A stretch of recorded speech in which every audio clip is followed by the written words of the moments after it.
Thursday, April the 15th, 2021, Anachronism 3211 I posted to the blog. What's Your Hurry, it's called. I wake up anxious and spring quickly from my mattress to upright, my feet barely on the floor. I'm nervous. I'm pacing the tiny path that fits within the confines of the little box I call my home. Back and forth I go, this for a few minutes, wondering about coffee, only enough to send me into even more of a panic. There is no time for me to put on a pot. I don't even think, as I'm immediately all down on my laptop keyboard checking messages.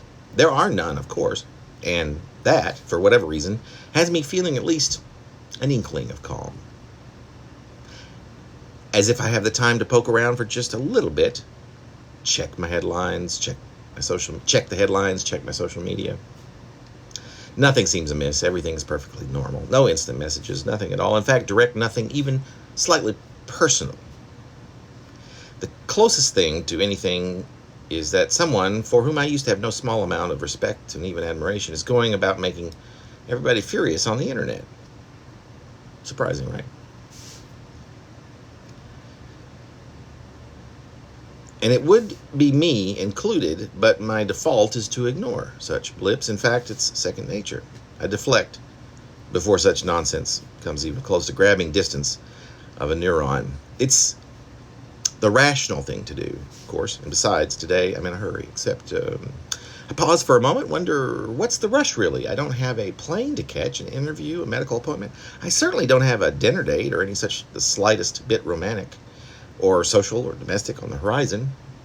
And try as I might, and I do, I cannot begin to pinpoint what it is that I'm in such a magnificent rush to do. Can't figure out whatever it is that I know I must, within the confines of a calendar's parameter, accomplish. I checked my little electronic book of outstanding appointments, even though I already know that it's April, it's a Thursday, and I've got bupkis till at least September.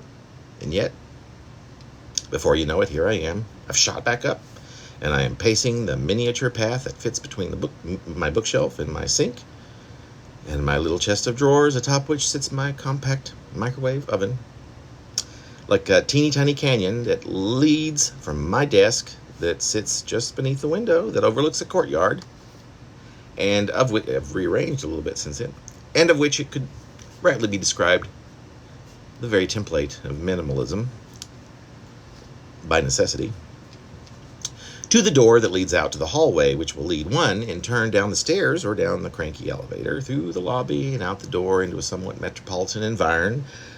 But rather than escape, I pace as if an animal fresh from the savannah upon awakening, and finding itself the victim of captivity. Back and forth, and back and forth, and back, until I'm anxiously trying to remember once again the task I know I absolutely must complete by deadline. It's due today at some impending hypercritical time, and I'm most insanely certain of it.